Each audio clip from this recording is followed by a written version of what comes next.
Hey guys, welcome to episode 3 of Let's Talk Theater Tips and Tricks, and today I'm going to be talking about finding the perfect monologue for that audition. In my previous episode, if you listened to that one, I was talking about finding the perfect audition song, and so now you gotta find the perfect monologue.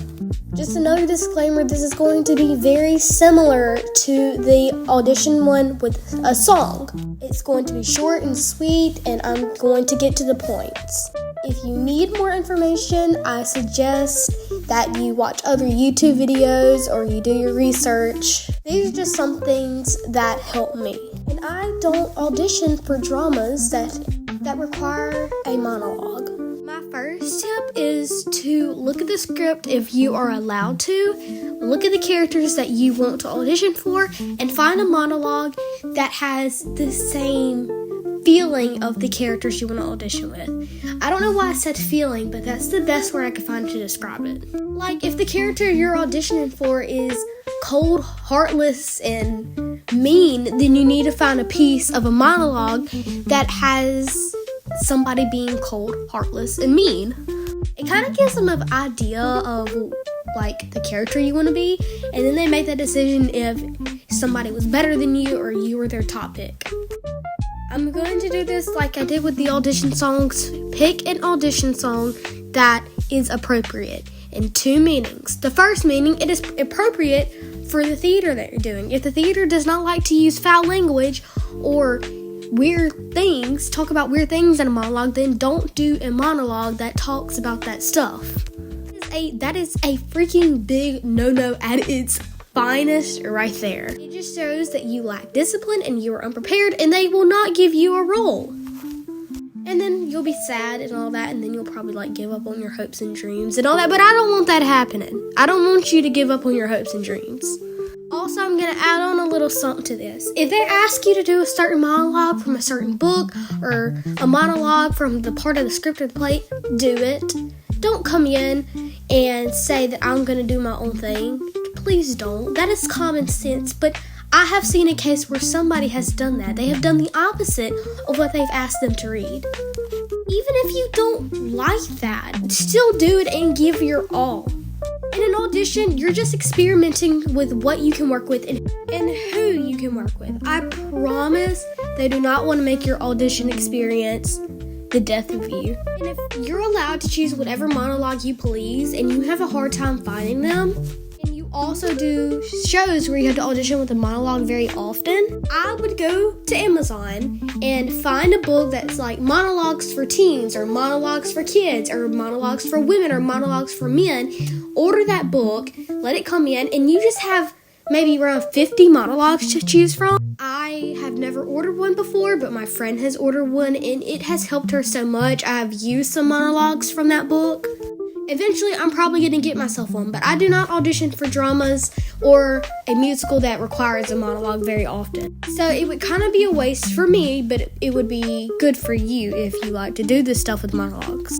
Typically, the books are not expensive. They're usually below $25 for a pretty good amount of monologues. But if you're a brokey like me, then you probably just want to get on Pinterest or Safari and just Google up free ones, take a screenshot of it, find who wrote it, the credits and all that. And there you go, you got your monologue.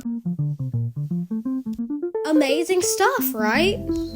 Oh, I forgot to add this on the part where it's talking about make sure the monologue is appropriate. Don't do a monologue for a man if you're a female. Okay, that was awkward. But you get it. If you're a guy and you audition with a girl monologue, they're probably gonna laugh at you because it's just gonna be awkward if you're talking about women-like things, girl-like things, when you're clearly a guy. You clearly have a tenor voice and clearly you're a straight man. I'm just laughing at myself so hard. It's that just sounded so cringe, and I need to calm down and get some coffee. But just make sure that it's appropriate, you're doing what they ask, it's in the time frame that they want, and all of that. they love it when it's nice and easy because they gotta deal with a bunch of crap on audition days. They have like 50 people in the course of 3 hours, and their brains are so overwhelmed and stressed, and they're gonna crash out. Like, just make their life a little bit easier by doing all of this. Making sure it's appropriate, making sure it's the monologue they asked for if necessary, make sure it's in the time limit, and make sure you're doing this and that and all that jazz. I said earlier that this was going to be short and sweet, and I really meant it because we're just now bumping 5 minutes and 30 seconds. So there really wasn't that much to talk about in these last two because I kind of just have to dig and search for a monologue in a song, make sure I can get a key that's right for me, make sure it's got the same amount of bars, make sure it fits that character I'm auditioning for. Like, I don't follow no certain rules, but if you're really desperate and you're really listening to this, I hope I helped you. Because, I'm trying to make your life with theater easy because it's crazy when you have to balance this and find an audition song and all that. And if you have an audition coming up soon, break a leg, girl, you guy, whatever you are, you're going to cook. You're going to be a baddie in that audition room. If you haven't listened to episode 1, it's out as well with all the other episodes, but episode 1 focused on how to handle an audition, how to prepare for an audition, all that stuff you need to know for an audition. And it's probably my favorite episode so far. I love it so much. And it's 17 minutes long, so you're going to get a lot of information out of me. Or I hope so, I don't know. But anyways, episode 4, I believe, is talking about how practice typically goes for a local community theater and sometimes even a higher ranked theater. So, episode 4, practice is starting in 3, 2, 1.